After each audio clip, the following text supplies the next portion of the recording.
Learn how to separate.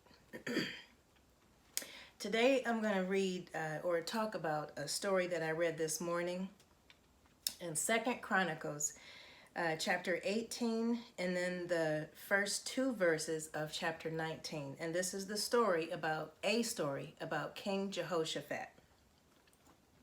King Jehoshaphat agreed to help King Ahab go to war with someone else.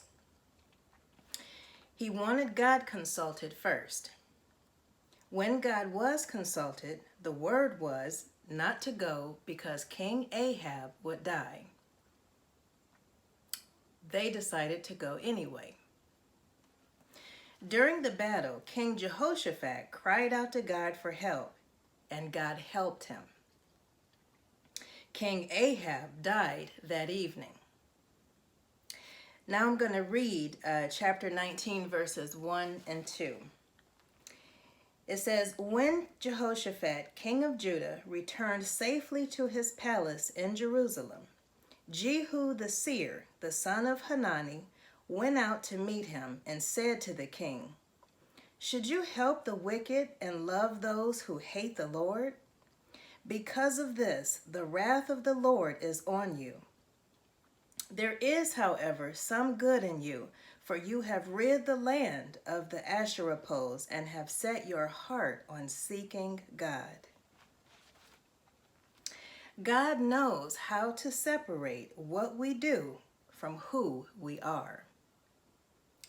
In the middle of doing wrong, God helped Jehoshaphat when he cried out for help. Part of loving ourselves and loving others is learning how to separate what we do from who we are.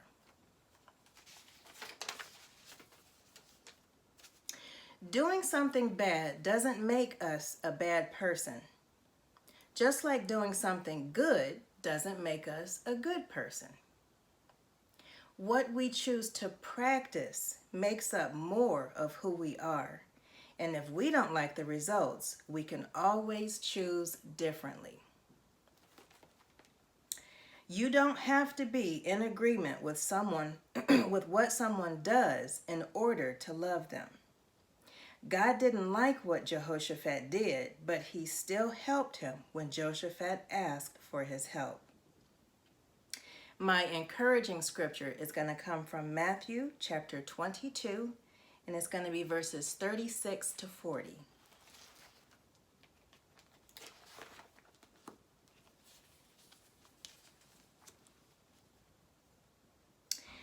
"Teacher, what is the greatest commandment in the law?" Jesus replied, "Love the Lord your God with all your heart and with all your soul and with all your mind. This is the first and greatest commandment. And the second is like it. Love your neighbor as yourself. All the law and the prophets hang on these two commandments."